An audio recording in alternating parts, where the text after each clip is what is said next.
नमस्कार, मी पंजाब डक. आज आहे 5 ऑगस्ट 2026. आजपासून परत एक अंदाज.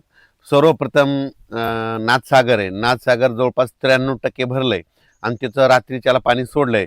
तर त्याच्याखाली जे 12 बॅरेज आहेत, म्हणजे 12 बंधारे आहेत, त्या बंधाऱ्यामध्ये आता ह्या 2 दिवसात तिकडं पाणी येणार आहे. नदीकाठच्या शेतकऱ्याने आपण आपल्या मोटर असेल तर काढून घ्या, वरी घेऊन ठेवा, कारण की कोणत्याही क्षणी पाणी येऊ शकतं. आपली जनावरे नदीच्या काठी आता चरायला सोडू नका, बांधून देखील नका, कारण की पाणी गोदावरी नदीकडून डायरेक्ट नांदेडकडे पाणी येणार म्हणून हे लक्षात.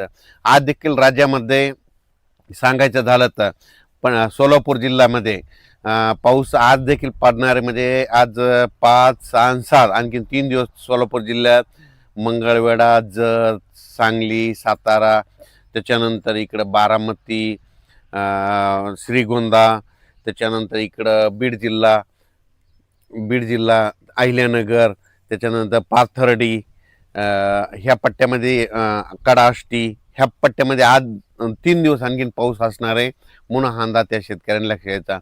सांगायचं झालं तर सोलापूर जिल्हा, धाराशिव जिल्हा, लातूर जिल्हा, बीड जिल्हा, जालना जिल्हा, संभाजीनगर, परभणी जिल्हा, नांदेड जिल्हा, हिंगोली जिल्हा, अकोला जिल्हा, अमरावती जिल्हा, बुलढाणा, त्याच्यानंतर नागपूर, वर्धा, भंडारा, गोंदिया, चंद्रपूर, यवतमाळ, ह्या पट्ट्यामध्ये मात्र आणखीन 7 ऑगस्टपर्यंत पाऊस चालू राहणार आहे म्हणून हा अंदाज लक्षात द्यायचा. आणि त्याच्यानंतर विदर्भात शेतकऱ्यासाठी आनंदाची बातमी. पूर्व विदर्भात मात्र 15 ऑगस्टला मात्र अतिमुसळधार पाऊस पडणार आहे म्हणून हा अंदाज पूर्व विदर्भातल्या 6 आणि 5 11 जिल्ह्यातल्या शेतकऱ्यांना लक्षात द्यायचा. सगळ्यात जास्त पूर्व विदर्भामध्ये गडचिरोली, चंद्रपूर, वर्धा, नागपूर, भंडारा, गोंदिया, यवतमाळ, अमरावती ह्या मध्ये 5-7 जिल्ह्यामध्ये मात्र अतिमुसळधार पाऊस 15 ऑगस्ट नंतर येणार आहे म्हणून हा अंदाज त्यांनी लक्षात द्यायचा. खरं तर 14 तारखेला तिथं 14 ऑगस्टलाच पाऊस सुरू होणार आहे, पण 15 ऑगस्टच्या नंतर तिथं वाढ होणार आहे म्हणून हा अंदाज लक्षात द्यायचा.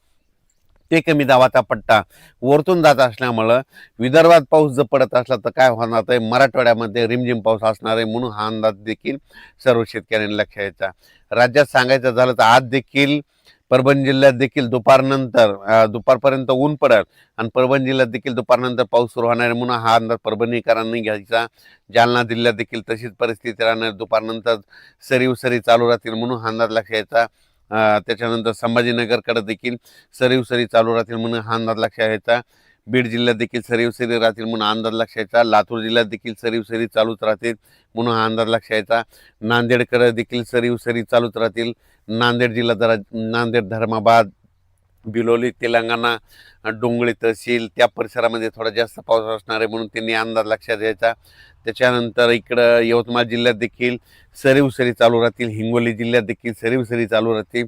वाशिम जिल्ह्यात देखील सरी चालूच राहतील म्हणून हा अंदाज लक्षात घ्यायचा. आणखीन जवळपास सांगायचं झालं तर 3 दिवस म्हणजे आजचं 5 ऑगस्ट, 6 आणि 7 ऑगस्ट 3 दिवस असाच विखुरलेल्या स्वरूपाचा पाऊस पडणार आहे.